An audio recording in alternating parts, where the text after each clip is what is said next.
নমস্কার। শুরু হচ্ছে বাংলার শুভ নববর্ষ 15 এপ্রিল থেকে 1433 বঙ্গাব্দ এবং ইংরেজি 2026 সাল। এই পয়লা বৈশাখ অর্থাৎ শুভ নববর্ষ আমাদের বাঙালি তথা হিন্দুদের জন্য অত্যন্ত গুরুত্বপূর্ণ একটি দিন। সকলকে জানাই আমার তরফ থেকে শুভ নববর্ষের আন্তরিক প্রীতি, শুভেচ্ছা ও অভিনন্দন। সকলের শুভ নববর্ষ খুব ভালো কাটুক। এই শুভ নববর্ষ উপলক্ষে আমার তরফ থেকে আপনাদের জন্য বেশ কয়েকটি ছোট ছোট টিপস নিয়ে চলে এসেছি। এই পয়লা বৈশাখের দিন কি করবেন? সকালবেলা অর্থাৎ সূর্যোদয়ের আগে ঘুম থেকে উঠবেন। অবশ্যই শিলা লবণ অথবা সৈন্দক লবণ দিয়ে ঘর পরিষ্কার করবেন, অর্থাৎ ঘর মুছবেন। এবং সূর্যদেবকে একটি তামার পাত্রে সাধারণ জল, কয়েকটি দুব্ব, গুঁড়ো হলুদ এবং একটি লাল জবা ফুল দিয়ে সূর্যার্ঘ্য দেবেন।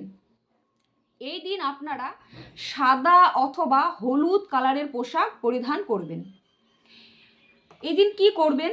সবার প্রথমে যে কাজটি করবেন সেটি হলো 21টি অথবা 11টি আম পাতা, তার সাথে সিঁদুর এবং হলুদের ফোঁটা দেবেন সেই আম পাতাগুলোতে। দেওয়ার পরে সেই আম পাতাগুলো সাদা অথবা হলুদ সুতোয় বেঁধে আপনাদের মেইন অথবা মুখ্য দরজায় এটাকে টাঙিয়ে দেবেন।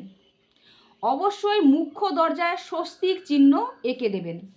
এবং এই দিন মা লক্ষ্মী এবং গণেশের আরাধনা অত্যন্ত শুভ ফলদায়ক। এই দিন আপনারা মা লক্ষ্মী এবং গণেশজির পূজা অর্চনা করবেন। অবশ্যই মা লক্ষ্মীকে সাদা মিষ্টি এবং গণেশজিকে হলুদ লাড্ডু অর্পণ করবেন। এদিন মা লক্ষ্মীর বীজ মন্ত্র অর্থাৎ ওম মহালক্ষ্মী নমঃ এই মন্ত্রটি 108 বার জপ করা বাঞ্ছনীয়। এবং গণেশজির বীজ মন্ত্র ওম গণ গণপতায় নমঃ এই মন্ত্রটি জপ করাও কিন্তু 108 বার জপ করাও কিন্তু বাঞ্ছনীয়। এদিন যতটা পারবেন যে কোনো অসহায় মানুষকে নিজের সামর্থ্য মতো দান করবেন। এবং এই দিন যদি আপনারা কোনো অবলা প্রাণীকে যদি কোনো কিছু খাদ্যবস্তু দান করতে পারেন তাহলে এটি আপনাদের জন্য অত্যন্ত শুভ ফলদায়ক। এবং এই দিন যে কাজগুলো করবেন না, যে কোনো ঝামেলা অশান্তি এড়িয়ে চলবেন। নিজেদের রাগ জেদ এই সমস্ত জিনিসকে নিজেদের নিয়ন্ত্রণে রাখবেন। আপনাদের সকলের জীবনে সুখ ও সমৃদ্ধি বয়ে আসুক, সকলের জীবন মঙ্গলময় হয়ে উঠুক।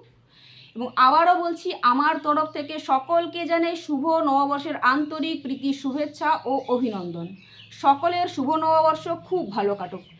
ভিডিওটি ভালো লাগলে অবশ্যই একটি লাইক করে দেবেন। সকলে খুব ভালো থাকুন, সুস্থ থাকুন। শুভ নববর্ষ।